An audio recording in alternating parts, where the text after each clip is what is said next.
Katakan kanan kirinya, keep on fire and God bless you. Hey, thank you. Luar biasa, kasih tepuk tangan untuk mereka dong. Wow. Betul sekali, ini sudah musim panen ya. Topi-topi petani sudah ada di atas sana. Haleluya. Apa kabar semua? Luar biasa. Udah makan belum tadi? Belum ya, nggak apa-apa. Puasa is good. Sudah siap untuk mendengarkan firman Tuhan? Manusia hidup bukan hanya dari roti, nasi, rawon, dan pecel, tapi dari setiap firman Allah, firman yang keluar dari mulut Allah. Ya, mari kita siapkan diri kita, ambil Alkitab kita. Saya mau bicara tentang hidup dalam kuasa roh. Semoga hari ini ada impartasi lebih dari sekedar kata-kata. Saya ingin sekali untuk kalian bisa mengerti bagaimana bisa memiliki jubah urapan itu. Ya, sambil diambil Alkitabnya, catatan juga mungkin disiapkan. Izinkan saya berikan sedikit latar belakang. Saya tahun 92, yaitu berumur 18 tahun. Saya mengenal Tuhan Yesus Kristus sebagai Tuhan dan Juru Selamat saya secara pribadi. Namun 3 tahun lebih setelah itu, saya baru betul-betul kenal siapa itu Roh Kudus. Sekalipun Allah itu Maha Esa, Dia tidak terpisah-pisah, terbelah-belah. Tapi pengenalan saya akan Roh Kudus terbatas sekali. Setiap kali saya baca Alkitab, saya lebih banyak belajar tentang siapa Yesus, Sang Juru Selamat itu dalam hidupku. Hidup yang baru, sifat-sifat yang lama telah dibuang. Saya tidak mengerti sampai kepada kuasa roh itu begitu nyata. Hingga tahun 95, tepatnya, saya mengalami yang namanya baptisan Roh Kudus. Hidup saya berubah total. Saya mengalami baptisan Roh Kudus dengan tanda berbahasa lidah seperti yang dialami oleh rasul-rasul di Yerusalem pada waktu Pentakosta. Itu saya terima ketika saya ada di kamar mandi. Lebih tepatnya sedikit di luar kamar mandi saya karena gandeng dengan kamar untuk cuci baju atau mesin cuci. Saya mengalami baptisan Roh Kudus di sana, sendiri berbahasa lidah. Lalu hidup saya mengalami perubahan total. Silih berganti, pengalaman-pengalaman dengan Roh Kudus begitu nyata, sampai-sampai saya merasa begitu tangible jamahannya, begitu fisik jamahannya. Dan akhirnya waktu saya mengalami pengalaman-pengalaman ini, saya mulai berpikir dan saya berkata dalam hati saya, I really want to know you. Ya Tuhan, aku tahu Yesus sekarang itu tidak kelihatan secara jasmani. Aku ingin mengenal Tuhan melalui rohnya. Aku ingin hidup di dalam kuasanya. Dan suatu pengalaman mengubah segala sesuatu dalam kehidupan saya. Yaitu ketika saya berada di Ungaran, Jawa Tengah. Ketika saya sedang berkhotbah, mengajar firman Allah di hadapan kurang lebih 50 anak-anak kecil SD semua. Saya berbicara tentang kuasa kerajaan sorga. Tiba-tiba saya melihat sebuah penglihatan, bukan dengan mata tertutup seperti mimpi, bukan seperti seorang nabi sedang rebah di lantai, tidak menyadarkan diri, tidak sadar diri. Saya melihat Roh Kudus dengan mata kepala saya sendiri, dalam bentuk burung merpati yang dilukai oleh orang-orang sana sini. Saya melihat itu. Dan itu mengubah seluruh pandangan saya tentang roh Allah. Dan sejak tahun 95 itu, pelayanan saya pun mengalami perubahan drastis dalam kuasa. Saya ingin sekali mengajarkan kepada kalian gimana caranya hidup di dalam roh ini. Saya kenal Tuhan 22 tahun yang lalu. Tapi sejak 19 tahun yang lalu, pelayanan saya mengalami meroket, melejit di dalam kuasa. Saya mau ajarkan kepada kalian bagaimana jadi orang muda, sekalipun masih belasan tahun, bisa dipakai Tuhan dengan cara yang nyata. Saya ajak terlebih dahulu kita buka ya. Kita buka di 2 Samuel pasal 6 ayat ke-15. 2 Samuel 6 ayat 18 dan 19.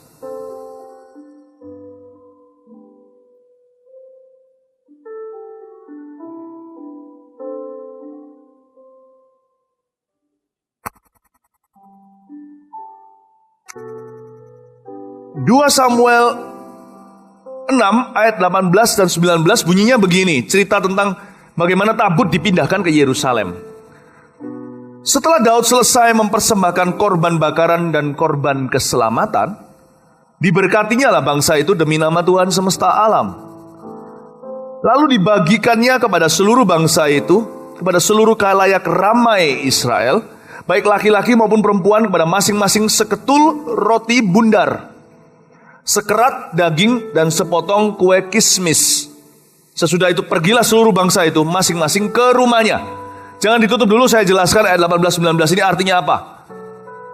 Pada dasarnya setiap anak Tuhan seperti orang Israel zaman itu, umat pilihan Allah, mereka pulang membawa bekal. Daud di sini melambangkan Tuhan Yesus.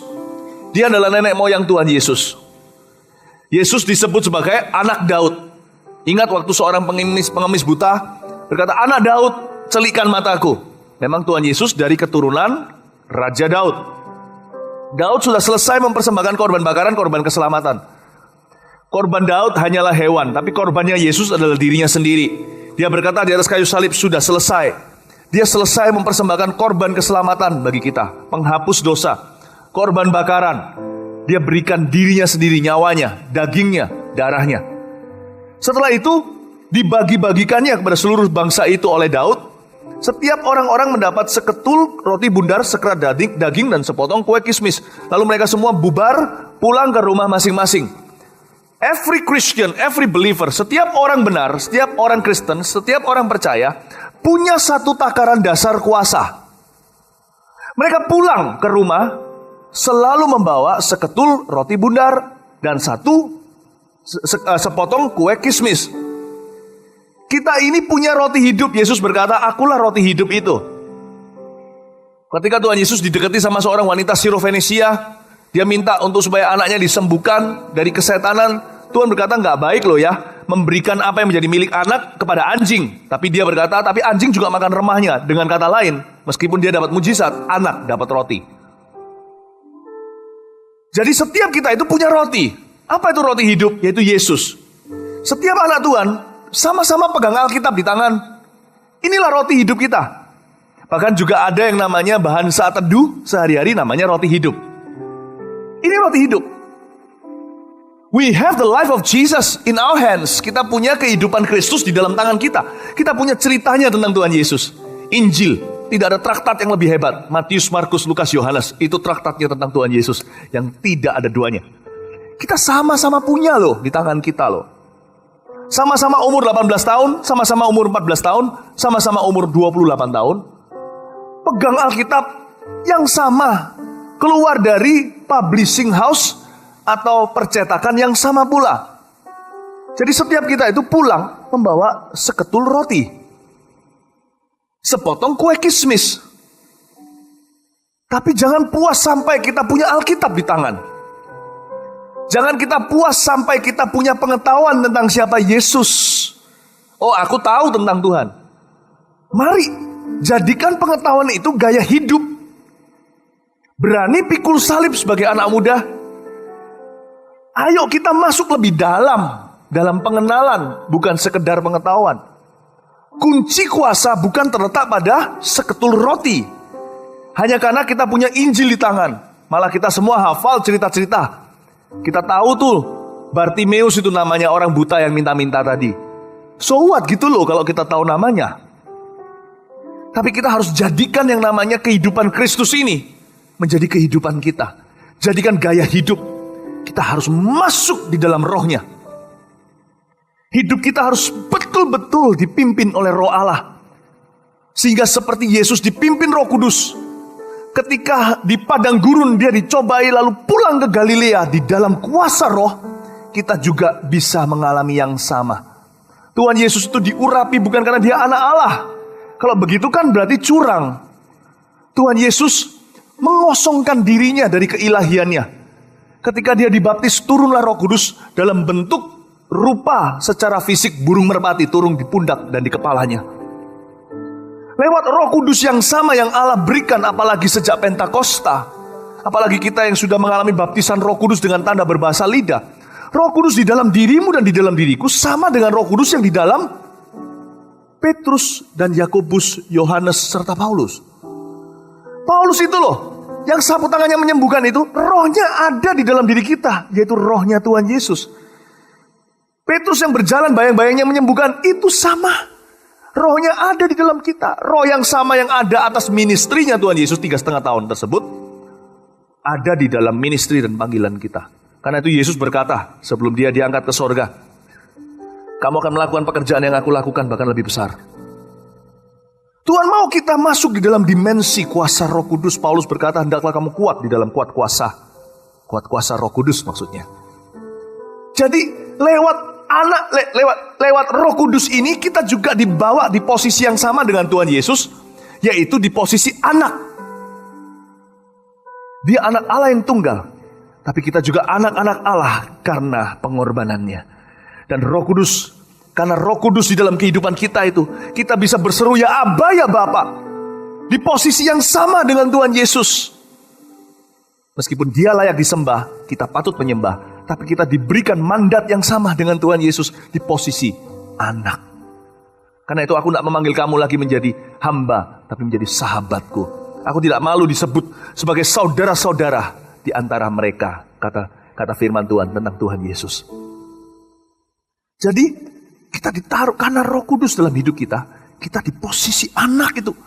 Jadi kalau Tuhan Yesus membangkitkan Lazarus, kita juga bisa. Satu hal aja yang kita nggak bisa, mati bagi dosa manusia, karena kita semua adalah orang yang diampuni, sedangkan Yesus adalah pengampunan itu sendiri. Satu hal yang kita nggak bisa adalah kita nggak bisa disembah, karena kita bukanlah Tuhan dan pencipta. Yesus adalah pencipta, kita ciptaannya. Pada mulanya adalah firman. Tapi selain daripada itu, yang dia katakan kita bisa lakukan bersama dengan dia, di dalam dia, kita sama berdiri bersama dengan Tuhan Yesus. Bahkan dia berkata, kamu akan melakukan lebih banyak daripada yang kulakukan. Aku cuma 3,5 tahun soalnya. Jadi setiap kita bisa. Dan saya ngalami ini sejak tahun 92. Bahkan sebelum saya dibaptis Roh Kudus, saya mengalami dimensi kuasa Roh Kudus sebagian, tidak kepenuhan. Tetapi itu pun cukup mulia. Nanti saya akan ceritakan, saksikan, mungkin di akhir daripada pengajaran saya. Jadi kita bisa umur belasan tahun, janganlah kau dipandang muda, tapi tunjukkan dalam segala sesuatu kekudusan, dalam prinsip hidupmu, di dalam cara tutur katamu, tapi lebih daripada itu, dalam urapanmu, tunjukkan bahwa kita tidak harus kita sebagai orang muda tidak berguna. Saya ajak kita sekarang melihat pelayan-pelayan perjanjian baru. Kita buka di Korintus, ya. 2 Korintus pasal yang ketiga ayat 16. Inilah ayat-ayat yang saya mau jelaskan pada Anda, pada kalian semua. Nanti kalau ada ayat-ayat tambahan, tidak usah dibuka, kita terus buka di 2 Korintus 3 saja. Sisanya nanti kita akan baca di layar depan, layar LED yang saya sudah siapkan. Hidup dalam kuasa roh. 2 Korintus pasal 3 ayat 16. Gimana caranya ya? Kita itu hidup dalam kuasa roh yang sama di mana Yesus hidup. Gimana caranya ya kita itu hidup di dalam kuat kuasa Roh Kudus seperti Yesus dan para rasul miliki. Ayat 16. Tetapi apabila, kita baca sama-sama ya, ayat 16 sampai ayat yang ke-18. 2, 3. Tetapi apabila hati seorang berbalik kepada Tuhan, maka selubung itu diambil daripadanya. Sebab Tuhan adalah roh, dan di mana ada roh Allah, di situ ada kemerdekaan. Dan kita semua mencerminkan kemuliaan Tuhan dengan muka yang tidak berselubung. Dan karena kemuliaan itu datangnya dari Tuhan yang adalah roh, maka kita diubah menjadi serupa dengan gambarnya dalam kemuliaan yang semakin besar. Katakan amin. Tapi apabila hati seorang berbalik kepada Tuhan, kunci pertama, masuk di dalam dimensi kuasa. Kuasa Roh Kudus yang sama yang hinggap di pundak kepala Yesus pada waktu baptisan, yang mengurapi Tuhan Yesus kembali dari ke Galilea dalam kuat kuasa, adalah hati yang berbalik kepada Tuhan. Adalah brokenness, hati yang hancur. Izinkan Tuhan menghancurkan kita total, manusia daging kita total. Izinkan. Jangan jadi pengetahuan. Firman itu harus jadi daging. Dan untuk firman itu jadi daging dalam hidup kita, daging kita harus menyingkir dulu. Daging kita harus dikikis. Daging kita harus mengalah. Brokenness. Total hancur. Ini penting sebagai anak-anak muda juga. Kita lihat sekarang di depan saja Mazmur 51 ayat yang ke-19 saya sudah siapkan. Munculkan. Ini adalah perkataan seorang yang sangat diurapi oleh Allah di zamannya. Dia melayani generasinya. Tiada duanya orang seperti ini. Korban sembelian kepada Allah ialah jiwa yang hancur, hati yang patah dan remuk. Tidak akan kau pandang hina, ya Allah. Raja Daud bertobat dari dosanya dengan Batsyeba. Ayat ini bukan bicara tentang pertobatan, artinya kehancuran karena pertobatan. Dia diingatkan Tuhan kembali. Daud, engkau tuh kupakai dari awal karena ada di dalam hatimu ada brokenness, ada kehancuran. Tetapi suatu hari Raja Daud sudah menjadi sombong dan angkuh. Dia merasa bisa. Hubungan dengan Tuhan pelan-pelan mulai mengalami erosi. Dia berjalan di atas sotoh. Lalu melihat seorang wanita sedang mandi namanya Batsyeba. Terjadilah perzinahan berikutnya. Sampai pembunuhan pun dilaksanakan untuk menutupi dosa kekejiannya. Tuhan ingatkan sama dia. Ketika dia bertobat, dia ingat kembali. Iya ya, persembahan pada Tuhan itu hanyalah hati yang hancur. Hanyalah hati yang hancur. Bahkan di Mazmur 34, gak usah dibuka, saya ingat sekarang tiba-tiba. Dikatakan bahwa Tuhan itu dekat dengan orang yang remuk hati. Itu bukan bicara tentang patah hati karena kita putus pacar. Itu bicara tentang orang yang mudah dihancurkan oleh Roh Allah. Saya belajar hal-hal itu dari sejak dulu. Tuhan ingatkan kepada saya, kamu boleh berdiri di sini dalam dimensi kuasa.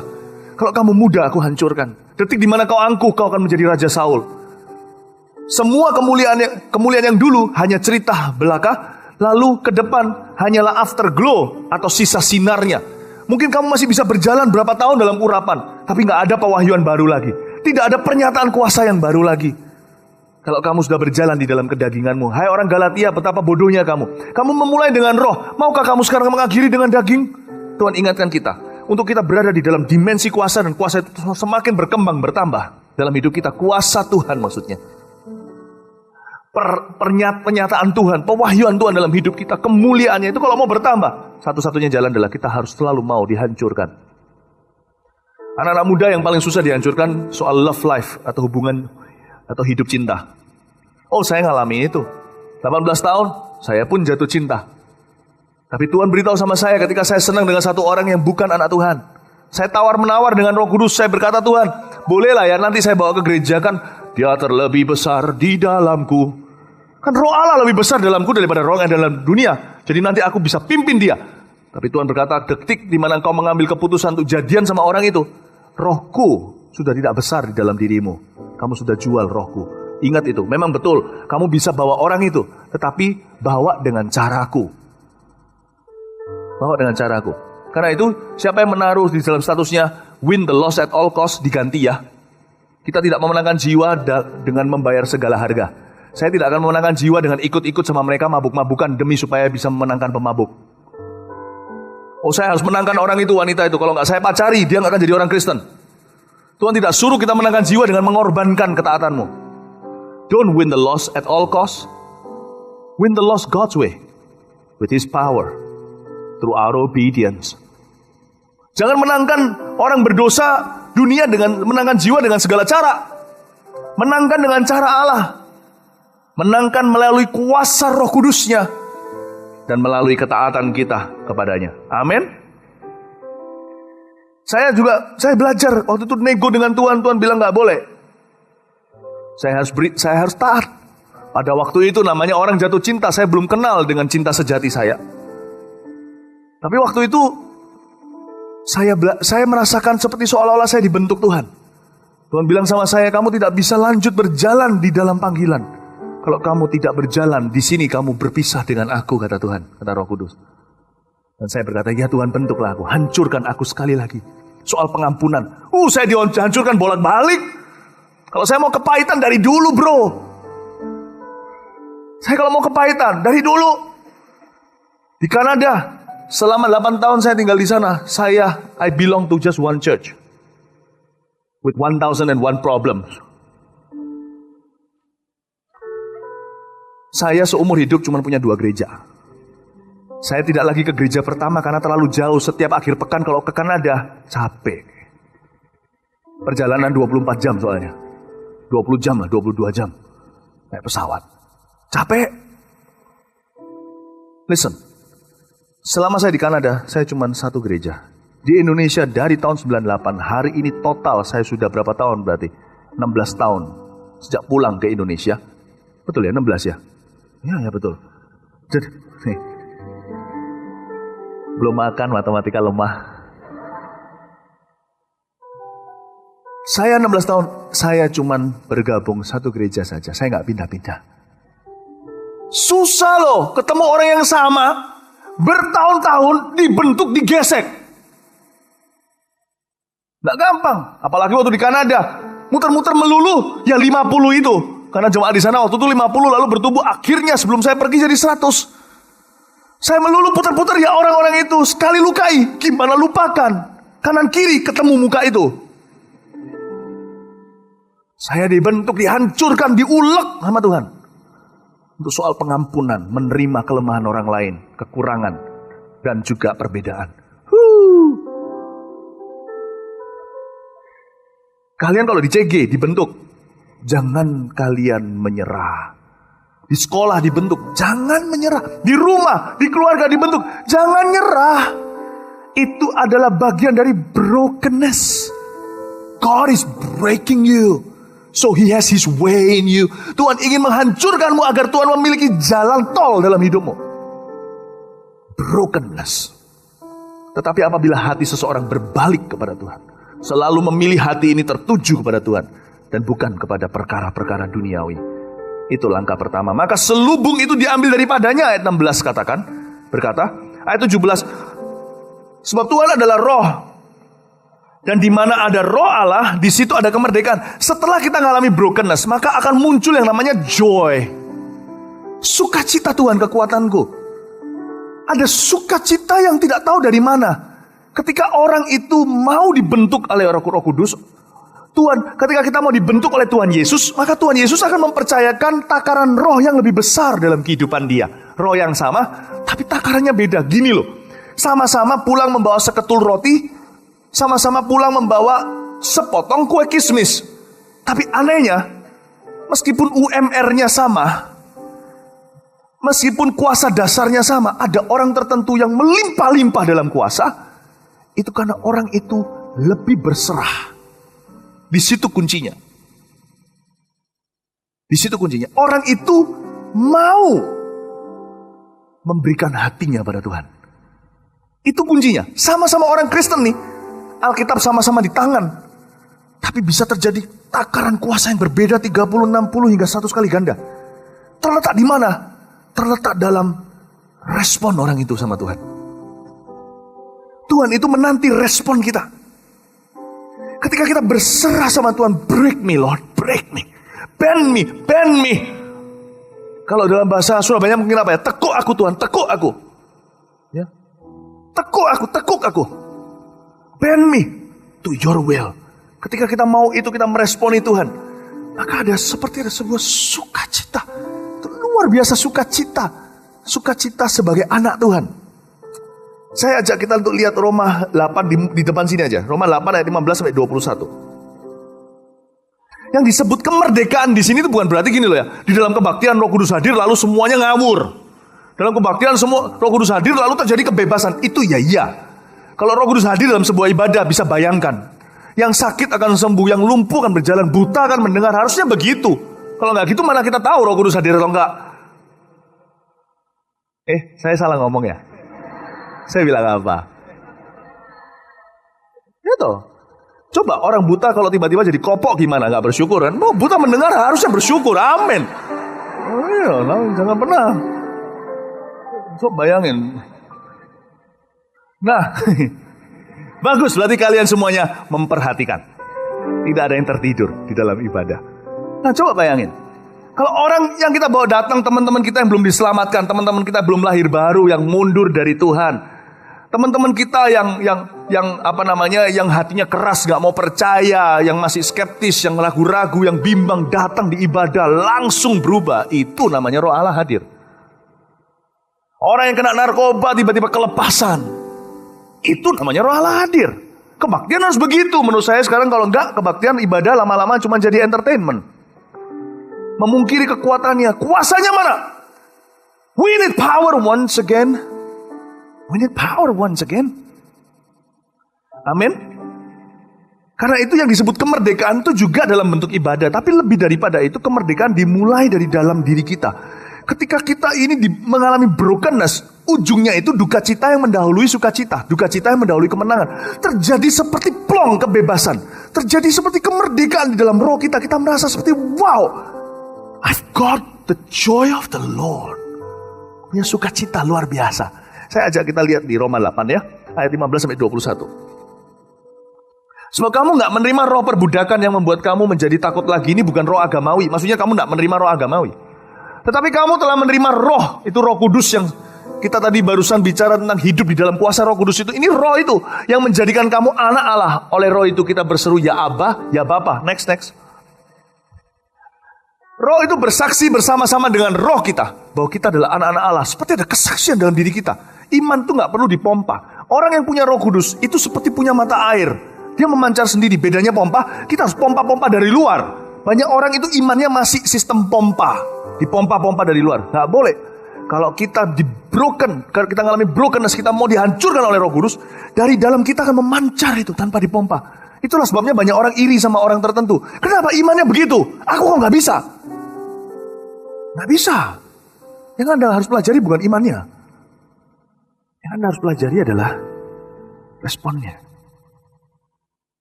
Banyak orang kan gitu. Kenapa dia punya iman begitu? Kita tiru. Anak-anak Skewa tiru.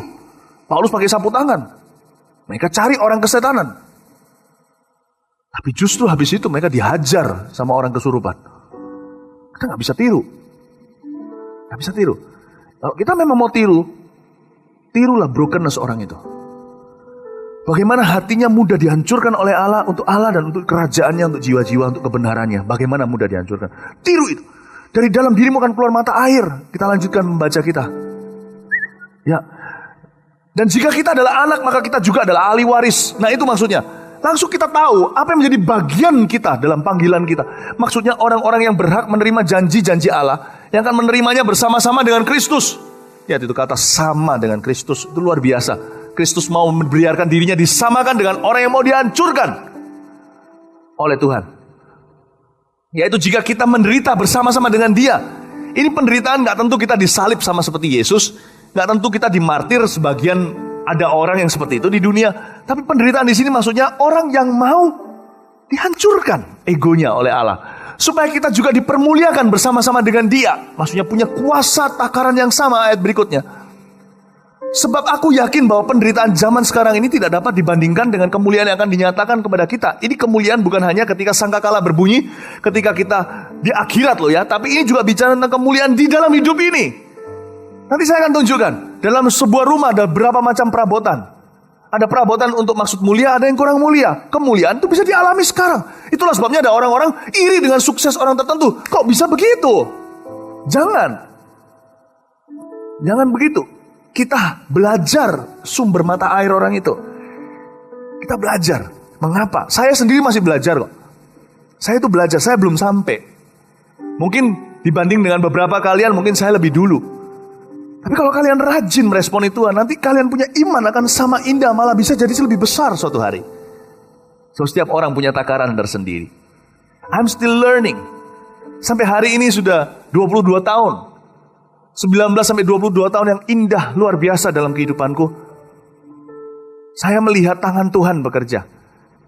Dan tahun ini saya akan berumur 40. Memang gak kelihatan, saya ngerti. Kalian jangan lihatin gitu kayak saya, wah gak mungkin ini. Pastor Philip ini bohong ini. Enggak. Betul. Saya gak mungkin berdusta di atas mimbar. Gak boleh. Salah satu hal yang membuat saya gentar tahun ini ketika saya memasuki 40, bukannya kayak apa gitu ya, umur berapa itu kayak spesial, enggak. Saya merasa ya Tuhan, aku ini belum kau pakai. Mungkin di sini berkata, oh tapi mungkin kalau ngomong gitu kayak merendahkan diri di atas Monas. Enggak, beneran. Saya enggak berkata, aku belum dipakai itu untuk buat lo. Mungkin di sini ada beberapa yang pikir loh, kalau sana belum dipakai lah, aku gimana kan gitu ya. Nah itu tujuannya, poinnya di situ saya ngomong itu. Saya itu gentar tahun ini. Oh God, aku tuh belum seberapa. Bukan bicara tentang meetingnya sebanyak apa, ribuan orang atau apa, bukan itu. Kalau saya takarkan aja dengan standar yang dikenakan oleh orang-orang pada usia saya yang ada di Alkitab saja. Belum lagi yang di luar sana. Orang-orang, oh, wow, saya belum apa-apa. Saya bilang, ya Tuhan, where have I gone missing? What have I missed? Apa? Saya ini kelewatan apa? What have I missed? Saya merasa, ya Tuhan, aku tuh belum seberapa loh Engkau pakai Tuhan. Aku rindu sekali Engkau pakai lebih lagi. Apa ya kira-kira yang selama ini aku berhalakan? Aku pegang erat-erat gak mau berubah. Dan Tuhan susah hancurkan. Yang menjadi penghalang antara aku dan Tuhan. Ini bukan condemnation atau dakwaan loh ya, jangan salah. Ini kerinduan. Apa yang selama ini aku pegangi terus tidak mau aku lepaskan kepadamu. Aduh Tuhan, yang membuat aku sekarang sudah menginjak umur 40 ini belum apa-apa. Belum apa-apa. Saya bukan bicara tentang 1 juta murid atau 1000 gereja. Saya gak bicara tentang takaran di luar, tapi saya bisa nakar kerohanian saya. Kerohanian saya ini masih kekanak-kanakan. Aduh, masih banyak pemberontakan di dalam jiwa saya itu. Tuhan bicara aja saya gak tentu langsung melaku. Ya Tuhan, Tuhan, aku mendambakan imanku itu menjadi sempurna. Mulia seperti emas murni. Belum ke sana. Ini tahun ini saya gentar. Pada waktu usia kalian, usia-usia segini, saya sudah berlari. Pada waktu saya umur 18 tahun, wajah saya bersinar di Ungaran. Sekelompok orang-orang muda langsung bertobat. Umur 18 tahun, saya turun dari doa dari loteng. Sekitar ada berapa puluh orang melihatnya. Lalu terjadi kebangunan rohani di antara anak-anak muda. Sorry, itu umur 20. Tahun 19. Ya, itu setelah itu terjadi gelombang-gelombang pertobatan anak-anak muda tanpa ada ibadah. Mereka datang ke gereja bertobat, datang bertobat. Di antaranya, sekarang salah satunya yang pernah menjadi gembala di Pontianak namanya Benny. Itu anak SD dulu, sekarang di Jakarta membantu Kopiter dalam regionalnya. Si ini, si itu, Danu, siapa-siapa. Lalu muncullah kegerakan berikutnya. Umur 20, wajahku bersinar. Turun dari loteng. Anak-anak muda di jalanan bertobat. Hari ini, saya tidak bisa melihat itu sebagai kebanggaan. Saya berkata, my goodness, time has passed. 20 tahun sudah jalan. Dan aku masih berjalan di tempat. Saya tidak berdiri merendahkan hati di atas Monas. Saya ngomong begini untuk menginspirasi kalian semuanya. Jangan lengah. Jangan lelah. Bekerja di ladang ya Tuhan. Jangan lengah. Jangan jatuh bangun lagi. Kalau kalian jatuh gimana? Jangan bunuh diri. Kalau jatuh ya bangun. Tapi kalau kalian bangun, saya beritahu, jangan jatuh lagi. Jangan buang waktu. Waktumu berharga. Satu-satunya orang yang bisa membalap kami adalah kalian. Karena kalian lebih muda. Run! Sampai itu. Saya jerit aja kalian kaget. Apalagi kalau Roh Kudus yang jerit. Kalian bisa gimana? Langsung ke surga kali.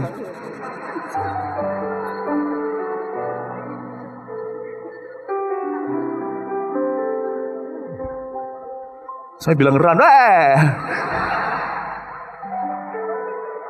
Untung kamu gak ada di Ungaran melihat wajah saya bersinar. Bisa copot jantungmu.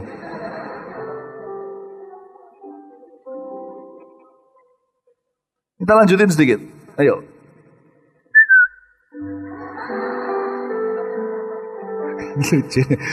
Lucu ya. Sebab ini kalau dilanjutin holy laughter nanti. Sebab dengan sangat rindu seluruh makhluk menantikan saat anak-anak Allah dinyatakan. Oh, Tuhan rindu. Seluruh dunia rindu kalian dinyatakan. Next. Karena seluruh makhluk telah ditaklukkan kepada kesia-siaan. Siapa yang punya urapan untuk membebaskan semua kesia-siaan di dunia ini?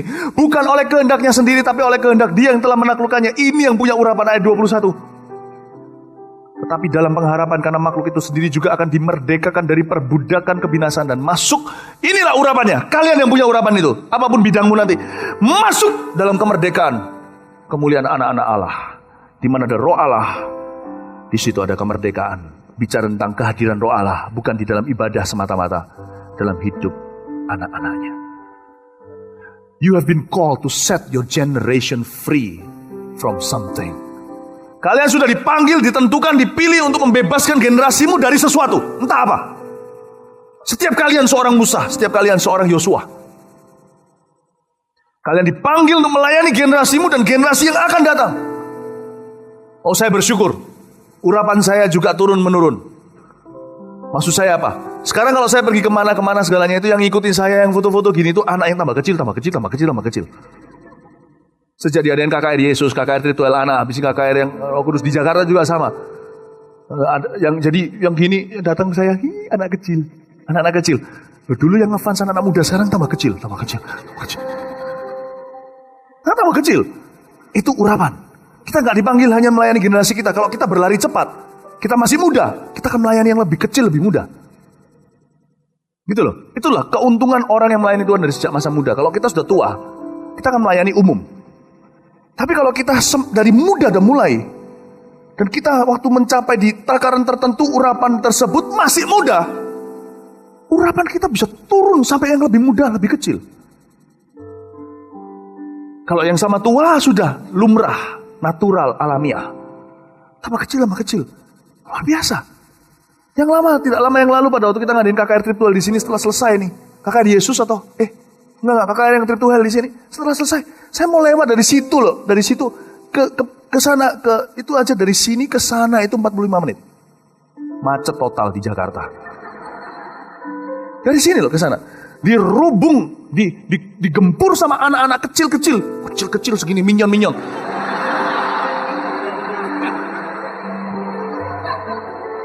Satu-satu lihat saya, liatin gini. Saya nggak ngerti mereka lihat saya, lihat apanya, saya nggak tahu. Anak kecil kan nggak biasanya gitu. Anak kecil lihat apa lu? Lihat pengkhotbah kan biasa tiap minggu. Kenapa mereka lihat saya seperti itu? Saya nggak ngerti. Sebab kalau wajah kita bersinar, kita sendiri nggak akan tahu. Musa nggak tahu, Musa diberitahu. Orang lain yang akan lihat. Anak kecil liatin saya tuh semua serentak sampai yang kecil-kecil, yang masih kecil. Loh, emangnya apa? Khotbah kan biasa, udah biasa kan mereka setiap minggu kalau datang kan? Datang satu-satu, minta didoakan, rebah, pom, satu-satu. Dari sini ke sana itu, berapa banyak yang dijamah Tuhan. Di KKR Yesus, ada orang yang tuli juga mendengar. Anak kecil. Saya bilang, ya Tuhan, kenapa kok tambah kecil jangkauannya?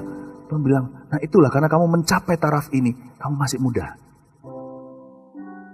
Karena itu kalian jangan buang waktu.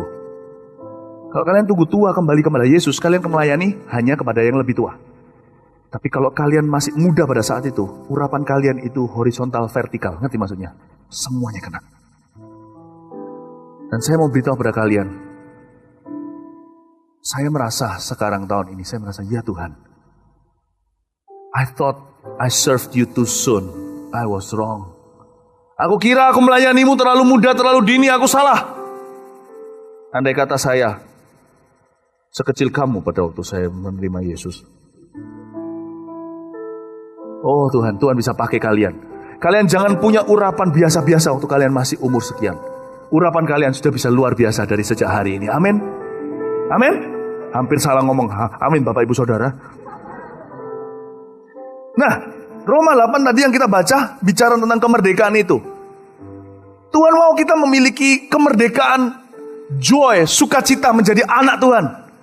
Sukacita yang luar biasa setelah kalau kita punya hidup yang berserah sama Allah. Sukacita itu layaknya kita ini polos seperti anak kecil. Anak kecil itu luar biasa polosnya.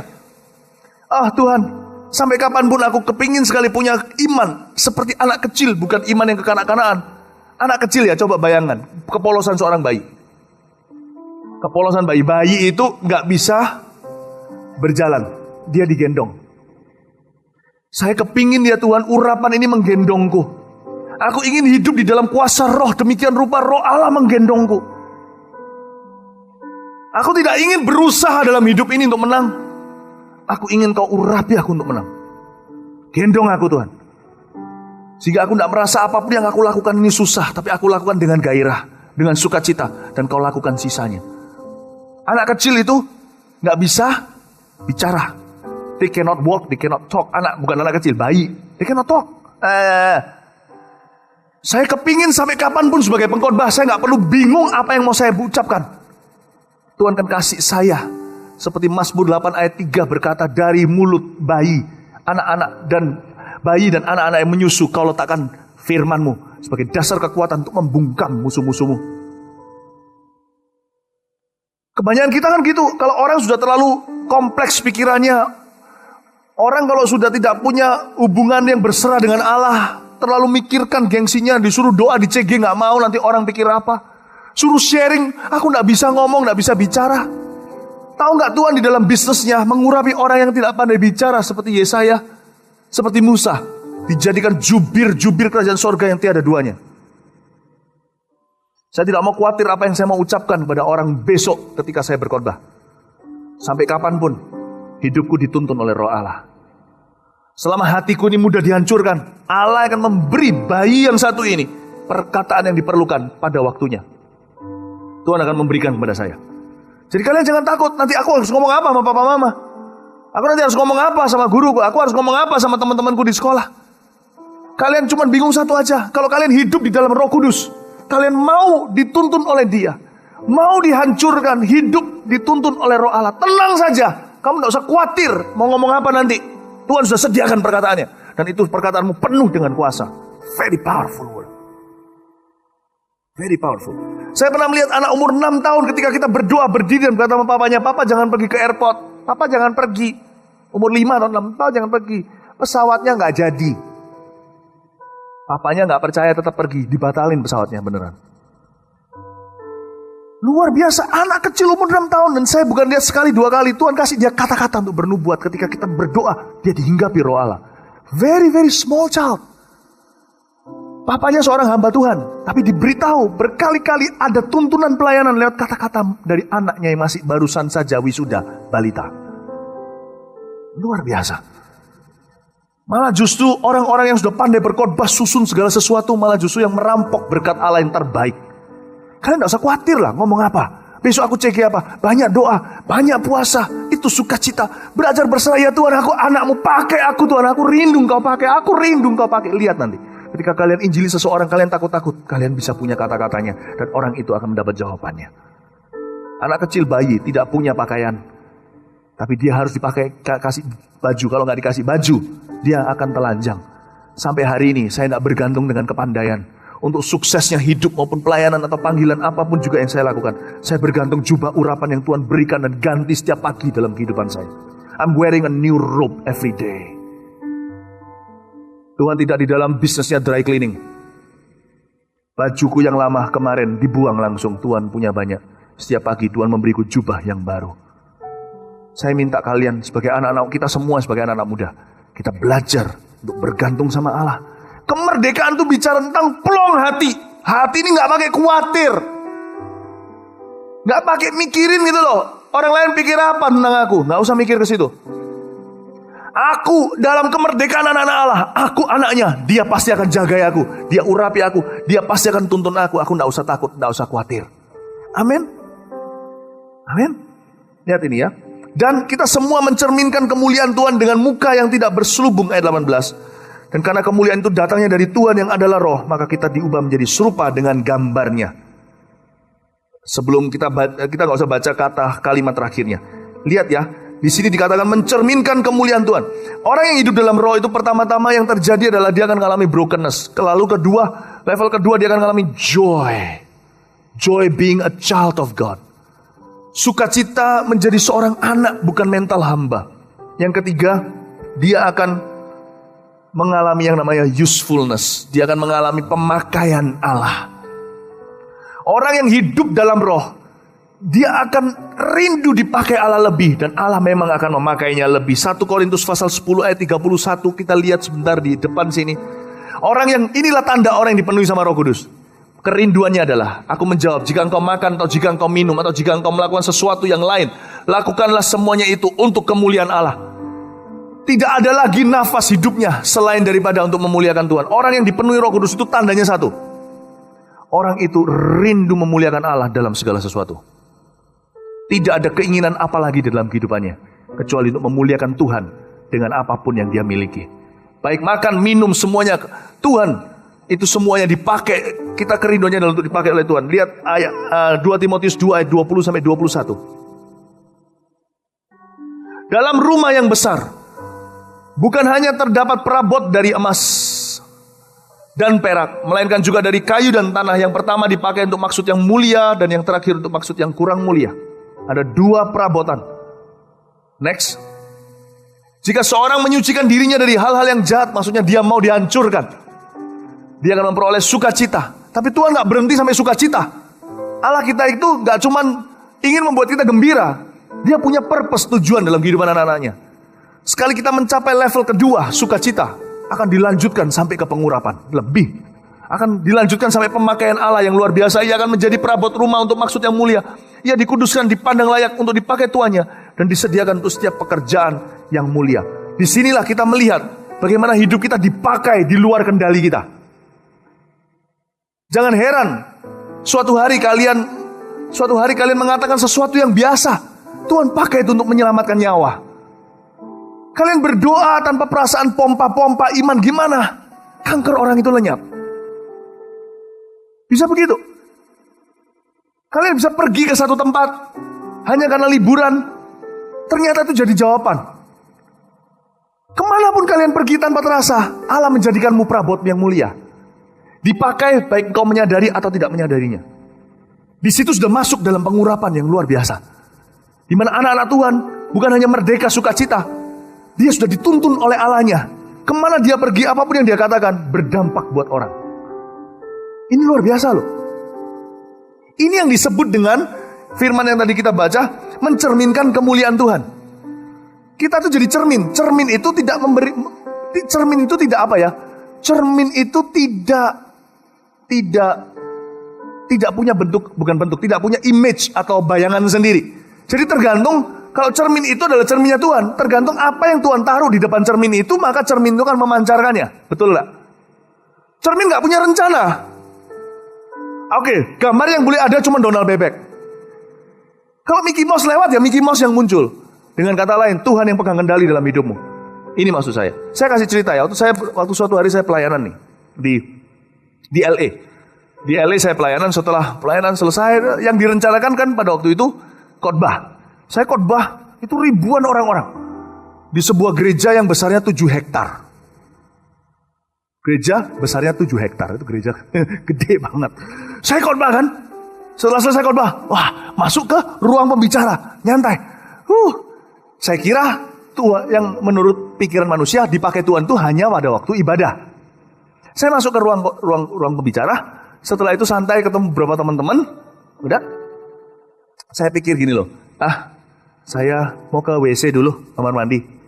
Saya mau ke WC, itu padahal WC-nya pembicara dekat di situ. Nggak tahu gimana. Iya, waktu saya lewat, ketemu satu orang ibu, nangis pegang tangan saya. Bilang, ini jawaban tadi saya diberitahu sama Tuhan.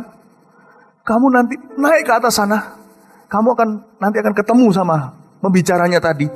Nah, ini nanti jawaban yang akan kuberikan melalui dia. Saya bilang kaget, saya ke WC loh, ya kan?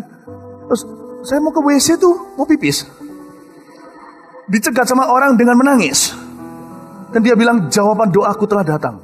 Saya dari negara A. Lalu dia cerita apa yang terjadi di negaranya. Saya tahu dia adalah hamba Tuhan di negara itu. Dan dia setelah itu dia diurapi Tuhan. Dia rebah. Saya mau pipis, ada orang rebah. Tuhan ternyata juga bisa pakai kebeletnya kita. Gini loh, apapun terjadi. Cerita ini memang agak konyol. Setelah dia rebah, saya gimana masa saya tunggu, saya beritahu sama, tolong ditungguin ya, saya masuk kembali melakukan misiku. Nah,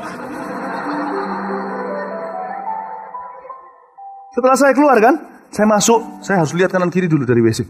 Jangan-jangan nanti saya jadi jawaban doa lagi, ya kan? Saya masuk, turun. Udah aman nih. Di sana, di Amerika situ, pintu-pintunya itu ada jendela segininya, kecil-kecil gini ya. Jadi bisa, tidak ada pintu ruang yang eksklusif, supaya ada integritas di dalam terjadi apa, semuanya orang tahu. Nah, udah selesai, saya kan duduk agak sedikit kedinginan kena sentrong AC, jadi saya pindahkan. Persis di dekatnya, dari jauh kelihatan jendela itu tembus, saya lihat, tiba-tiba ada satu orang Korea, lari, dan lihat saya. Ini orang Korea. Lalu saya bilang, lihatin dia. Dia juga lihatin saya. Akhirnya saya bilang, satu orang bilang, "What can I help you?" Dia berkata sama saya, tadi saya juga waktu jalan sini, saya tidak tahu, tapi waktu saya lewat, saya lihat ada. Ini orang tidak datang di pertemuan itu. Dia berkata, saya punya beban untuk Korea Utara. Saya diberitahu Tuhan untuk melihat lewat jendela tadi, waktu lihat wajah Anda, saya tidak tahu kenapa ada wajah itu yang saya lihat. Dia bilang, Anda punya beban untuk Korea Utara juga. Saya kaget, lah iya betul. Dia bilang, doakan saya, tumpang tangan ke sini. Dia bilang, supaya Tuhan akan memakai saya suatu hari ketika Korea Utara dibuka. Saya bilang, tumpang tangan di mana? Di sini. Di endas? Yes, oke.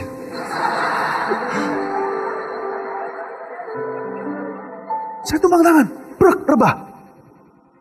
Saya bilang, ya Tuhan, ngelesi AC juga bisa dipakai oleh Tuhan. Absolutely nothing you do or don't do that God will not use. Absolutely nothing. Saya nangis dan berkata, Tuhan pakai aku begini terus ya, tolong ya, please. Bikin kontrak sama aku setiap tahun bikin begini. Absolutely nothing. In Him we live and move and have our being. Di dalam Dia kita bergerak, berjalan, melakukan segala perkara. Absolutely nothing. Mencerminkan kemuliaan itu artinya, apa yang kau lakukan atau tidak lakukan, Tuhan pakai semua. Baik itu dari sini ke sana yang konyol sekali, gak ada maksud tertentu, Tuhan pakai semuanya. Perjalananmu dari satu tempat ke 100 meter ke depan jadi jawaban doa sebuah bangsa. Duduk menghindari satu tempat lalu mendekat ke jendela, tiba-tiba ada halilintar rencana Allah yang membuka pintu atau membangkitkan misionaris. Setelah saya tumbangin tangan dia berkata, aku akan kembali dari Amerika, aku kembali ke Korea dan aku akan tunggu persis di dekat Korea Utara. Sekali buka aku pertama yang masuk. Cuman duduk ngelesin AC, menghindari AC, membuat orang ini jadi misionaris. Saya tidak berkata ini dalam nama Yesus, ngerti maksud saya ya. Saya tidak mau bermegah diri. Kalau sampai saya harus memegahkan sesuatu, saya megahkan Yesus yang mengurapi kita semua. Saya ajarkan pengurapan di sini. Saya bersaksi dari kehidupan. Saya tidak menyombongkan diri, tidak mencoba membuktikan apa-apa. Ini keluar dari kerinduan semata-mata. Saya cerita bahwa ini adalah dunia yang possible atau mungkin bagi anak-anak muda. Mencerminkan kemuliaan adalah sebuah gaya hidup yang nyata. Apa yang kau lakukan atau tidak lakukan bisa Allah pakai dengan cara tidak terduga. Itulah cermin. Inilah hidup dalam kuasa roh, artinya itu. Hidup dalam kuasa roh itu bukan hanya waktu berkhotbah turun lalu kita turunkan penjagaan ketat kita. Seolah-olah setelah pelayanan semua otot bisa lemas dan mulai bisa kompromi sama dosa. Don't do that. Hidup dalam roh, dalam kuasa roh tidak dibatasi dengan mimbar. Hati-hati berikutnya ketika Anda ke WC, sesuatu akan terjadi. Hidup dalam roh bisa sekonyol itu jadi cermin. Ngerti maksud saya? Apa yang kau lakukan, tidak lakukan, duduk di kanan, duduk di kiri, cuman bergeser 1 meter atau setengah meter ke kanan itu bisa mempengaruhi bangkitnya misionaris, bisa mempengaruhi ini dan itu. You never know. The Holy Spirit is real in your life. Dan saya merindukan hal-hal seperti ini lebih lagi dalam hidupku. Menurut saya masih kurang dan jarang. Aku merindukan lebih lagi. Saya mau tularkan ke kalian, supaya kalian juga merindukan lebih lagi. Bukan hanya waktu CG, waktu ibadah, dalam kehidupan sehari-hari terutama. Saya ajak kita lihat beberapa lagi ayat, lalu kita selesai. Lihat kata-kata kalimat tadi yang saya belum selesaikan. Dalam kemuliaan yang semakin besar. Katakan dalam kemuliaan yang semakin besar. Saya ulang lagi ya. Dan kita semua mencerminkan kemuliaan Tuhan dengan muka yang tidak berselubung. Dan karena kemuliaan itu datangnya dari Tuhan yang adalah roh, maka kita diubah menjadi serupa dengan gambarnya. Dalam kemuliaan yang semakin besar. Yohanes 6 ayat 63. Kemuliaan yang semakin besar itu artinya ini. Kita buka di sini Yohanes 6:63, saya jelaskan.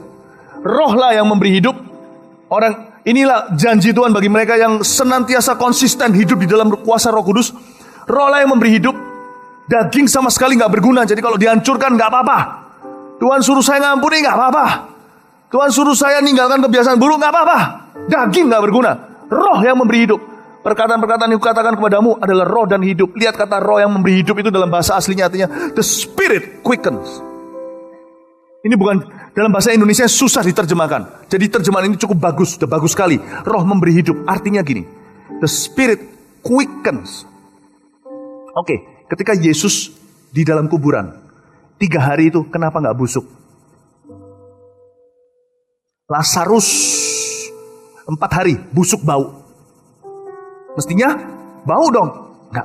Mau tahu siapa yang menjadi seperti balsam, seperti mumi Mumi-mumi itu kan dibalsemin. Ini balsam yang lebih hebat. Tak ada satu pun ada kebusukan pada tubuh seorang mayat. Siapa yang membalsami? Yang membuat proses penuaan atau kematian atau pembusukan tidak terjadi, diperlambat atau dihentikan. Roh Kudus. Dia membalsami tubuhnya Tuhan Yesus. Tidak terjadi pembusukan. Tidak ada kulkas seperti itu. Kulkas biasa pun gak bisa begitu. Dimanapun tetap mayat dalam mayat. Yesus tidak sama. Kain kafannya pun tidak bau. Coba bayangin. Itu quickens. Ini bukan quickens. Ini apa ya bahasa lawan quickensnya? Quickens. Slowen. Jelek banget. Quickens, slowen. Roh Kudus itu bisa mempercepat maupun memperlambat. Jadi dia yang memperlambat proses atau menghentikan proses pembusukan itu. Dia mempercepat. Saya mau beritahu gini. Sejak tahun 95 saya kesaksian sama kalian semuanya. Hidup saya tahun 92 sampai 95 tetap ada pemakaian Allah. Tapi sejak 95 ini yang menjadi kesaksian hidupku. Setiap tahun seolah-olah seperti 3 tahun dikompact jadi 1 tahun. Dari tahun 95 hingga hari ini 19 tahun ini saya merasa hidup. 19 tahun ini saya merasa hidup seperti 57 tahun. Di dalam kualitas hidup dan di dalam kecepatan roh itu. Ngerti maksud saya enggak? Sejak tahun 95, setiap tahun hidupku seolah-olah 3 tahun dikompact jadi 1. Jadi orang-orang nanti berapa tahun kemudian kita ketemu teman-teman lama kita yang tidak hidup dalam Roh Kudus. Tidak hidup dalam kuasa Roh Kudus. Mereka masih bahasanya sama. Pengertiannya masih sama. Seolah-olah sama kita sudah bedanya bumi dan langit. Dia ketinggalan di belakang.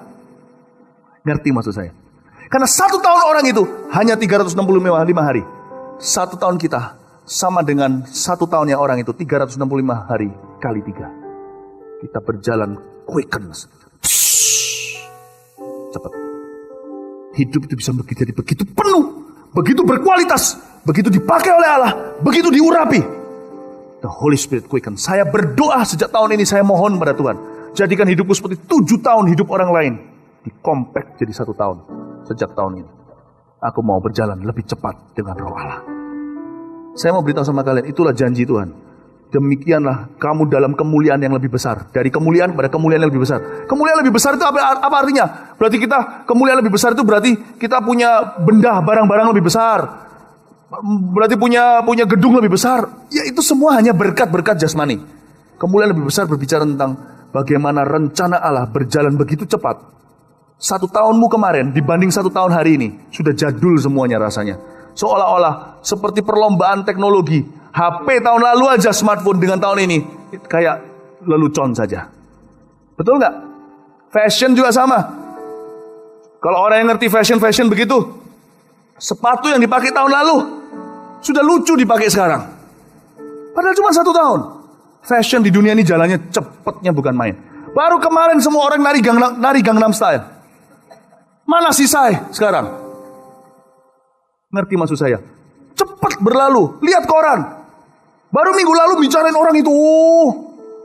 Anas digantung di Monas. Sekarang mana? Bicara hal yang lain. Cepat banget. Hidup itu berjalan cepat sekali. Itu maksudnya. Kalau dengan Roh Kudus jauh lebih cepat lagi. Hidupmu setiap tahun akan mengalami perubahan besar. Dan hidup orang lain akan mengalami perubahan yang besar juga. Amin. Amin. Yang terakhir, lalu selesai, Yohanes 16 ayat 8-11, inilah tujuan Allah dalam orang-orang yang hidup dalam Roh Kudus. Yaitu Tuhan mau memakai mereka untuk menemplak dunia. Dan kalau Ia datang, Ia akan menginsafkan dunia akan dosa, kebenaran, dan penghakiman. Next, akan dosa karena mereka tetap tidak percaya kepada Aku. Terus saja, lanjut. Akan kebenaran karena Aku pergi kepada Bapa dan kamu tidak melihat Aku lagi. Terus, akan penghakiman karena penguasa dunia ini telah dihukum. Seorang hamba Tuhan bernama Smith Wigglesworth, suatu hari ketika dia setelah selesai berdoa, dia turun, dia berada di sebuah coach atau di sebuah kayak semacam kereta gitu ya. Dia turun, dia nggak kenal siapa-siapa, lalu dia cuci tangan. Setelah cuci tangan ada satu orang lihat dia dan berkata, aku merasa tertemplak, kamu siapa? Aku merasa tertemplak.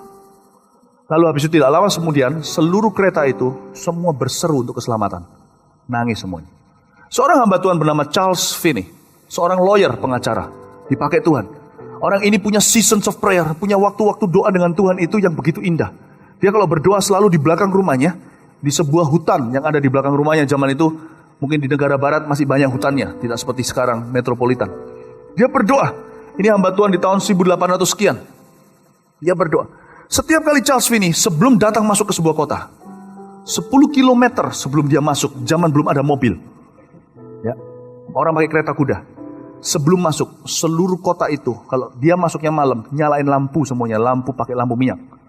Semua berseru dengar lolongan orang-orang berdosa, bertobat di jalan-jalan. Kita belum sampai taraf itu. Saya pernah mengalami beberapa kali, sekali lagi. Saya tidak mau bermegah diri. Saya hanya mau ceritakan bahwa Allah sanggup urapi. Kalau begini-gini kadang-kadang legendaris kan. Bagi kita sepertinya jauh far out. Jauh sekali rasanya kok gak relevan buat kita. Saya pernah alami pada waktu saya umur 18 tahun. Berkali-kali. Sebenarnya hal-hal seperti ini saya alami berkali-kali. Gak cuma sekali dua kali. Berkali-kali. Tapi saya tidak mengatakan ini untuk memegahkan diri. Saya mengatakan ini hanya untuk menjadi inspirasi, menginspirasi bahwa anak muda kita bisa dipakai demikian rupa. Waktu saya baru bertobat, saya tidur di kamarnya sepupu saya ketika saya berada di Bandung. Pulang ke Indonesia untuk jalan-jalan, saya mampir ke keluarga papa. Karena keluarga papa saya dengan maksud tentunya di hati, selain saya liburan. Pada waktu saya tidak punya teman di Indonesia. Saya belum dikenal oleh gereja-gereja, saya masih siswa sekolah Alkitab. Saya datang ke Indonesia untuk jalan-jalan, untuk buang waktu. Bukan buang waktu, karena masih ada waktu. Saya pergi jalan-jalan ke Bandung. Karena di sana sejuk. Saya tinggal di kamar. Ketika saya tinggal di kamar itu, saya nggak ngerti kenapa, saya diam aja. Semalaman itu kakak sepupu saya tidak bisa tidur. Bolak-balik begitu terus. Pagi harinya dia bilang, saya nggak tahu apa yang terjadi. Ketika dia pulang dari kerja, dia baru ngaku, saya merasa berdosa sekali tadi malam. Kamu bawa apa? Dia panggil saya Titi. Ya, itu panggilan saya di keluarga itu. Adik, Dik, kamu itu bawa apa? Kenapa kok aku merasa dosa? Lalu tidak lama kemudian, tidak sampai 15 menit, dia sudah berlutut menangis-nangis dengan menggeru-geru. Dalam waktu 45 menit kemudian, seluruh rumahnya termasuk sampai papanya yaitu om saya menangis berbahasa lidah. Saya terkejut. Saya bilang, my goodness, itu bisa terjadi. Tahun itu juga di sebuah penjara di Surabaya. Bukan tahun itu, tahun berikutnya tahun 93. Terjadi yang serupa. Saya masuk penjara itu, orang-orang di dalam di Surabaya, ada satu anak muda yang kena narkoba, dimasukkan di sana, bertobat, menangis, dan dilawat Tuhan tanpa saya bicara apa-apa detik ketika saya masuk. Lalu yang pengalaman di Ungaran, saya ceritain ini semuanya dengan tujuan satu hal. Oh my goodness. Baik dengan kata-kata atau tidak dengan kata-kata, Roh Allah ingin memakai anak-anaknya yang tekun hidup di dalam kuasanya untuk menemplak bangsa-bangsa, menemplak dunia, menemplak saya dengar cerita bagaimana seorang wanita, seorang ibu rumah tangga. Dia selalu dianiaya sama suaminya, dimarah-marahin, mau diceraikan, suaminya nggak taat, nggak setia. Awal mula dia kedagingan. Saya pernah ketemu pada waktu itu, kurang lebih tahun-tahun 94. Saya beritahu sama orang itu seperti ini, ibu, padahal saya masih belum menikah, saya belum mengerti, tapi saya punya Roh Allah. Saya beritahu sama dia, ibu, jangan balas. Firman Tuhan berkata, menangkan suamimu tanpa kata-kata. Layani, kasih, ampuni. Gampang saya berbicara, tapi ibu jangan lihat saya. Siapapun yang bicara gak masalah. Mau keluar dari mulut babi pun, mutiara tetap mutiara, berlian tetap ada harganya. Ini firman Tuhan. Saya tunjukkan di Korintus, saya tunjukkan di surat Paulus, bahwa seorang istri bisa memenangkan suaminya lewat tindakannya. Saya beritahu seperti itu. Ibu percaya kalau ibu tekun hidup dalam kuasa Roh Kudus, sekalipun dihancurkan rasanya daging dan batin ini, habis rasanya. Gunung batuku saja yang sisa. Aku tidak punya apa-apa. Jikalau seluruh dunia ini beranjak, satu-satunya pegangan saya hanyalah Tuhan Yesus. Saya beritahu sama ibu itu, ibu pegang Tuhan Yesus, tekun. Kalau mau dihancurkan tidak apa-apa, Roh Kudus serta dengan kamu. Saya doa sama ibu itu dalam nama Yesus, amin. Saya dapat cerita tahun 95-nya saya ketemu ibu itu. Dengan wajah berseri-seri dia berkata, tahukah Pak, apa yang terjadi? Suami saya suatu hari, tak tahu saya setelah sekian bulan atau gimana setelah dia tekun, dia tanpa kata-kata, suaminya itu gak tahan lagi. Setiap kali dia mau melakukan dosa, setiap kali dia mau meninggalkan rumah, ada sesuatu yang membuat hatinya gelisah. Setiap kali dia pulang seperti seolah-olah dia gak mau pergi lagi. Ada sesuatu. Dia berkata, setiap kali dia tidur di samping saya, di dalam kamar, dia berkata, suami saya, seperti pengalaman saya di tahun 92, tidak bisa tidur begini. Lalu dia berkata, aku tidak tahu kenapa, kamu mau doa sama aku enggak? Tidak lama sesudah itu, tidak sampai 15 menit. Suaminya berlutut di samping ranjang dengan ibu itu, bertobat terima Yesus. Dan tahun 95 dia bawa suami itu ke saya dan dia perkenalkan. Dan suaminya sekarang melayani di dalam gereja. Dengar baik-baik. God will use his children, anak-anaknya, di dalam setiap jalan hidupnya, sekolah, rumah tangga, apapun, untuk menemplak dosa di sekelilingnya. Di mana kita hadir, harusnya tempat itu di-charge atmosfernya dengan kekudusan. Sehingga setan melari bukan karena perintah kita semata-mata, setan lari karena kehadiran kita. Setan lari karena kehadiran kita. Saya ceritakan kepada kalian semuanya dengan tujuan untuk menginspirasi. Tugas kita hanya tinggal di dalam Roh Kudus. Saya pergi ke Bangkok suatu hari. Saya ingat waktu saya sampai di imigrasi di Bangkok. Saya datang ke sana bersama dengan keluarga untuk jalan-jalan. Datang satu orang berdiri di imigrasi lalu hilang. Ini terjadi beneran. Dia tunjuk saya dan berkata, "You're not welcome in Bangkok. Go away." Lalu saya kaget, saya lihat anak saya, jangan sampai, saya waktu itu masih ada Vanessa, saya lihat istri saya lihat lagi orangnya hilang. Di imigrasi. Go away. You're not welcome. Orang itu kelihatan ketakutan dan merasa tersiksa. Dan orangnya pakai seragam, saya kira itu adalah officer. Setelah saya lihat lagi hilang, gak mungkin itu tempatnya luas begitu loh, mana bisa hilang? Di airport. Kami masuk ke ruangan, ke hotel. Vanessa nangis, Crystal nangis di kamar sebelah. Nangis semuanya, nangis. Nangis waktu masih kecil. Akhirnya kami mengambil keputusan untuk langsung dari sana tidak jadi liburan di Thailand. Kita pergi ke Singapura. Kenapa? Ada peperangan rohani, tapi belum waktunya untuk saya melayani di sana. Saya berdoa, ya Tuhan. Tuhan bilang sama saya, pergi. Kehadiranmu menyiksa mereka. Kamu pergi. Belum waktunya. Nanti suatu hari aku utus kamu ke Thailand. Sebelum kamu ke Thailand, kamu harus ke Taiwan dulu. Mirip kan? Thailand One ya. Ngerti maksudnya? Dari sana saya pelajari sebuah prinsip rohani sederhana. Kita gak perlu sok-sokan sama roh jahat. Gak perlu. Hidup aja dalam roh Allah. Wherever you go, the atmosphere will be charged. Wherever you are, Satan will flee. Saya sarankan kalian semua jangan bangun dari ranjang tiap pagi tanpa berbahasa lidah dulu. Itulah kebiasaan saya selama 22 tahun. 19 tahun, sebab sejak tahun 95 saya baru berbahasa lidah. Berbahasa lidah sebelum bangun dari tidur. Jangan kalian masuk dalam gereja kebaktian seperti ini tanpa membawa satu pujian di dalam hati, rasa syukur atau berbahasa lidah. Hiduplah dalam roh. Termasuk ketika kalian datang ke ibadah. Jangan datang asal-asalan. Berbahasa lidahlah ketika masuk. Oh, rama-rama, gak usah sok-sokan di luar ditujuin banyak orang. Oh, rama-rama, apalagi kalau asyirnya. Oh, rama-rama ya asyir, tambah aneh semua. Kalian bisa berbahasa lidah dengan softly, dengan lembut, bukan? Itu kebiasaan saya selama 22 tahun. Ketika saya masuk dalam ruang rumah Tuhan, saya berbahasa lidah. Oh, rama-rama ya asyir. Kemanapun saya pergi, saya mendarat dari satu tempat ke sebuah negara, kota, mendarat. Ketika pesawat mulai mendarat, masih ada gambarnya seatbelt on. Saya berbahasa lidah dulu. Paling suka berbahasa lidah di pesawat karena ketika mendarat dan take off. Kenapa? Tidak dengar, orang lain tidak dengar. Karena bising sekali biasanya. Saya berbahasa lidah. Banyak bahasa lidah. Terus hidup di dalam kuat kuasa Roh Kudus. Amin. Terus hidup di dalam ketaatan. Amin. Amin. Mari semua bangkit berdiri. Thank you Jesus. Tanggal 25 dan 26, jangan lupa Festival Kuasa Allah.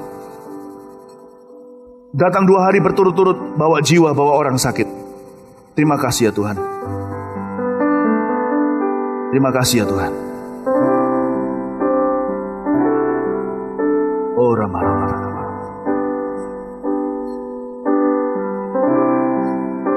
Ingat ini, brokenness, joy and usefulness. Udah. Kehancuran hati, sukacita, dan pemakaian Allah. Itulah dunianya Roh Kudus. Kita hidup di dalam itu.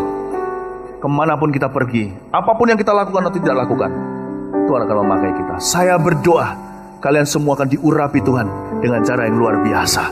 Kalian masih punya waktu, kita masih punya waktu, kita masih muda. Ayo kita sama-sama sungguh-sungguh mengejar apa yang menjadi rencana Allah dalam kehidupan kita. Terima kasih Tuhan. Ora mata kabarang, ora mata kaya syadadana, ora mata kabarang, ora mata kabarala mata ya syadadana, ora mata kabarala mata kabaya syadadana mata kabarala, ora mata kabarala maya, ina mata kabarala mata kabaya syadadana mata kabarala, ina mata kabaya syadadana mata kabarala. Namara mata kamaya namata kamaya namata kamara lamaya shana namata kamara lamata kamaya shana namata kamaya namata kamaya namara lamaya namara ura maga mata kamaya shana namata kamaya namata kamaya namara ura maga mara lamata kamaya namata kamaya shana namata kamaya namata kamaya namata kamaya ura mara mata kamaya namata kamara lamata kamara. Roh Kudus hadir di sini. Ura mara mara hadir di sini. Sama-sama katakan, Roh Kudus hadir di sini, mengalir di bait suci, mengalir di bait suci.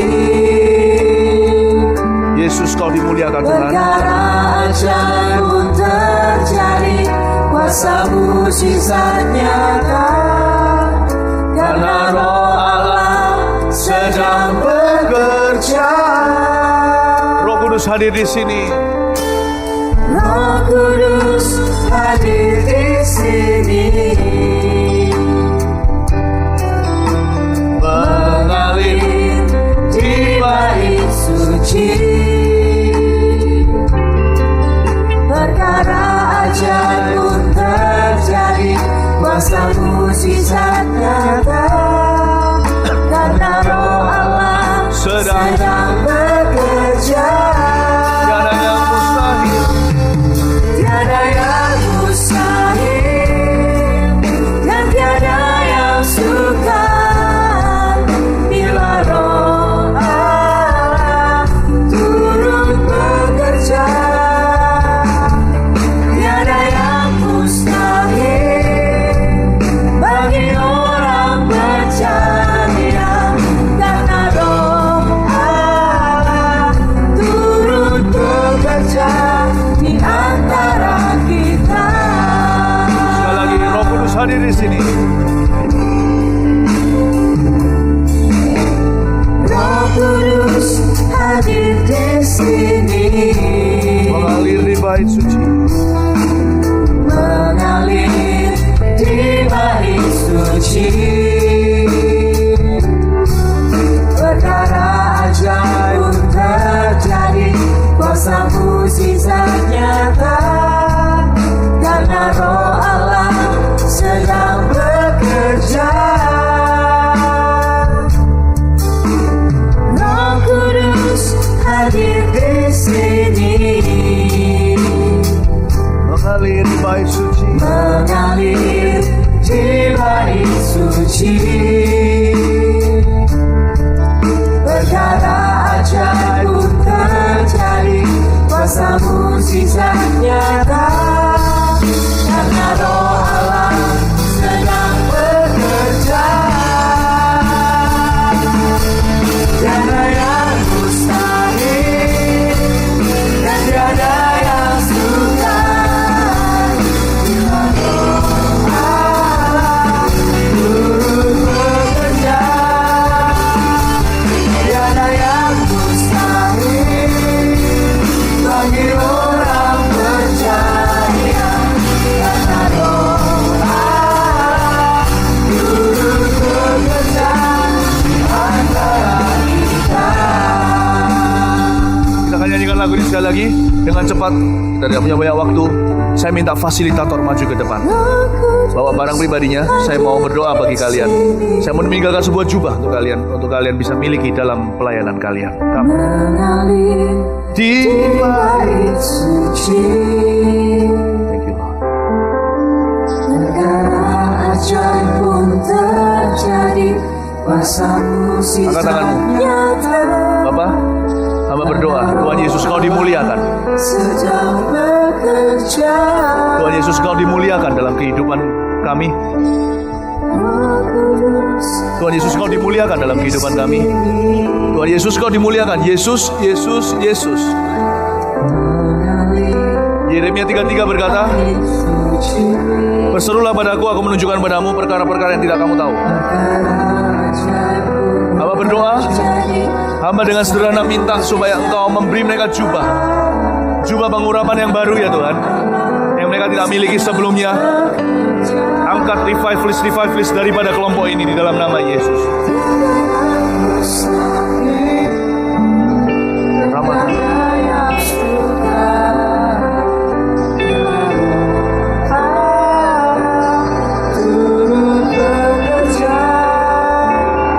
Tiada yang mustahil bagi orang percaya.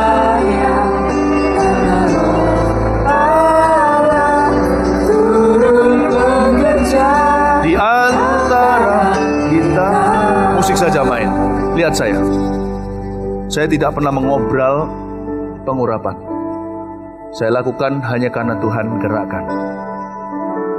Saya berdoa di dalam nama Tuhan Yesus, meninggalkan sebuah jubah yang kalian tidak punya. Saya tanya sama Roh Kudus, saya harus panggil di level apa? Karena harus ada kategorinya untuk orang maju, supaya teratur dan tertib. Roh Kudus bicara sama saya secara jelas, panggil fasilitator. Dan saya berdoa di dalam nama Yesus. Setelah saya doa untuk kalian, miliki hati yang totally surrender to God. Tuhan tunjukkan kepada kalian sebuah pengurapan kalian tidak pernah punya sebelumnya, sebelum saya doakan sekarang. Setelah saya berdoa di dalam nama Tuhan Yesus Kristus, kalian akan dibawa Tuhan kepada greater usefulness, pemakaian Allah yang lebih besar. Kalian tidak akan duga, tidak sangka itu bisa terjadi dalam kehidupan kalian. Tuhan akan lakukan. Yeremia 33. Saya mau berdoa untuk kalian. Ingat satu hal, have a heart that's willing to be broken unto Jesus. Miliki hati yang mau dihancurkan oleh Roh Kudus. Miliki hati yang taat kepada Tuhan Yesus. Itu saja. Tuhan akan mengisi kalian dengan sukacita dari sorga. Angkat kedua tanganmu. Bapa dalam sorga, jamah mereka sekarang. Dalam nama Yesus Kristus ya Tuhan, lawat mereka satu persatu.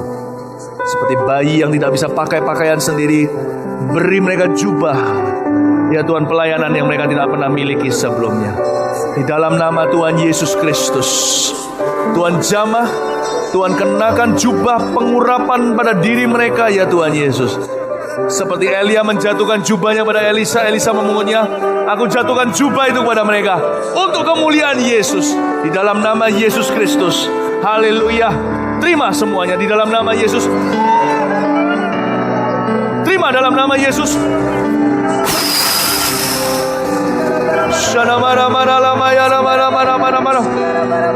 Turut bekerja, tiada yang mustahil bagi orang percaya. Bila Roh Allah turut bekerja, tiada yang mustahil bagi orang percaya.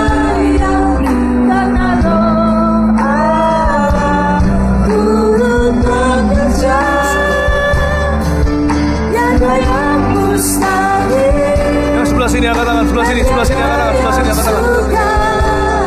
Receive God's anointing, the authority of God's word in Jesus. Go!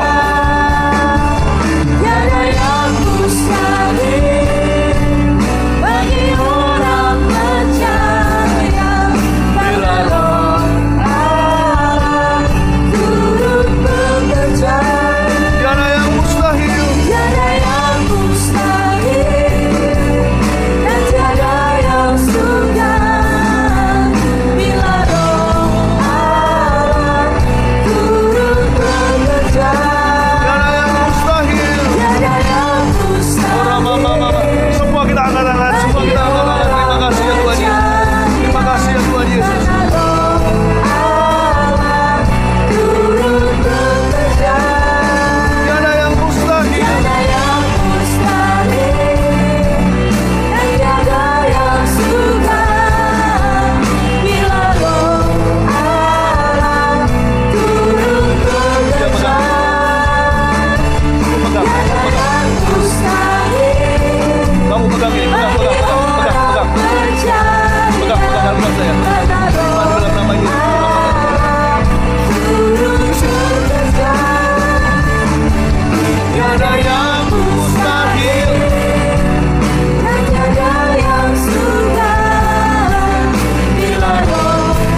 Terima kasih ya Tuhan Yesus, memateraikan ya Tuhan apa yang telah diterima. Terima kasih untuk setiap manifestasi kuasa Roh Kudus dalam bentuk apapun yang kami terima hari ini. Terima kasih ya Tuhan Yesus, hamba percaya Kau hadir dalam ibadah kami. Kau telah hadir untuk menilik umat-Mu ya Tuhan Yesus, orang-orang muda. Kami masih muda, kami berikan masa muda kami kepadamu ya Tuhan. Urapi kami dengan luar biasa untuk kemuliaan nama-Mu. Kami tidak mencari kepentingan kami tidak mencari kemuliaan diri sendiri. Kami hanya ingin memuliakan Tuhan Yesus yang layak dipuji dan ditinggikan dan disembah. Ya Tuhan, pakai kami di hari-hari yang akan datang dengan cara yang paling menakjubkan, agar dunia tahu bahwa Yesus Kristus adalah Tuhan melalui kehidupan kami. Terima kasih ya Tuhan, sertai dengan tanda, mujizat dan heran setiap anak-anak-Mu ini. Dalam segala bidang mereka ya Tuhan, biar mereka membebaskan sesuatu. Terima kasih ya Tuhan Yesus, hamba berdoa untuk sukacita dari Roh Kudus ya Tuhan Yesus ditanamkan dalam roh mereka ya Tuhan Yesus. Hamba berdoa sebuah kehidupan yang mau dihancurkan oleh Allah sejak masa muda ya Tuhan Yesus, penuhi dengan sukacita. Pakai ya Tuhan, pakai ya Tuhan Yesus setiap anak-anak muda di tempat ini, di gereja kami ya Tuhan Yesus, menjadi kepanjangan tangan Tuhan ya Tuhan. Tidak ada batas bagi kami, langit pun bukan batas kami ya Tuhan Yesus. Biarkan the ministry of the Holy Spirit continues, the ministry of Jesus, pelayanan Yesus berlanjut. Kami lakukan apa yang Yesus lakukan, bahkan lebih besar daripada itu untuk kemuliaan namanya. Terima kasih ya Tuhan, terima kasih ya Tuhan. Siap untuk menerima berkat. Pulang, nggak ada yang lainnya. Baptisan nanti kalau yang belum dibaptis, Anda bisa langsung pergi ke sana. Kalian bisa ikut pelang yang di depan itu ya, baptis. Di sana juga ada kalau nggak salah tadi. Ikut aja di sini, kolam baptisan di bawah. Siapa di sini yang belum dibaptis? Angkat tangan yang mau dibaptis hari ini, yang mau terima Yesus atau yang mau mendedikasikan hidupnya untuk sungguh-sungguh dengan Tuhan. Angkat tangan di tempat aja. Nggak ada tempat untuk maju ke depan. Cukup angkat tangan. Saya mau doa untuk kalian dulu sebelum doa berkat. Ya, ada itu tulisan dibaptis di situ juga ada ya. Kalian bisa ikut di sana atau di situ. Mari kita semua angkat tangan. Terima kasih Tuhan Yesus. Kami menerima berkat-Mu. Kami mau pulang sebentar lagi membawa gairah baru. Kami mau hidup di dalam kuat kuasa Roh Kudus-Mu. Sekarang kami mengerti bahwa kuasa Roh Kudus itu available buat kami. Kuasa Roh Kudus itu bukan sesuatu yang cuma dari cerita saja, atau dari kisah para rasul, atau dari biografi orang-orang yang pernah ada dan sekarang sudah mati. Kami tahu kuasa Roh Kudus itu available buat kami. Kami tahu manifestasi-manifestasi itu ada. Bukan hanya tanda mujizat itu, bukan hanya kesembuhan. Kami tahu ya Tuhan Yesus, Kau akan memakai kami untuk menemplak ya Tuhan generasi kami dengan kekudusan, kesucian yang dari Engkau. Terima kasih Tuhan. Kami terima mandat yang baru, hidup sungguh-sungguh dengan Tuhan. Kami mau hidup dalam ketaatan. Mulai hari ini ya Tuhan, Kau sudah menyucikan jemaat-Mu. Kami pulang membawa iman yang diperbarui, iman yang hidup ya Tuhan. Kami mau melihat hari-hari ke depan, hidup kami akan dipakai Tuhan dengan luar biasa untuk kemuliaan nama Yesus. Di dalam nama Bapa, Putra, Roh Kudus, kami menerima berkat-Mu. Haleluya. Yang percaya katakan amin. God bless you, love you.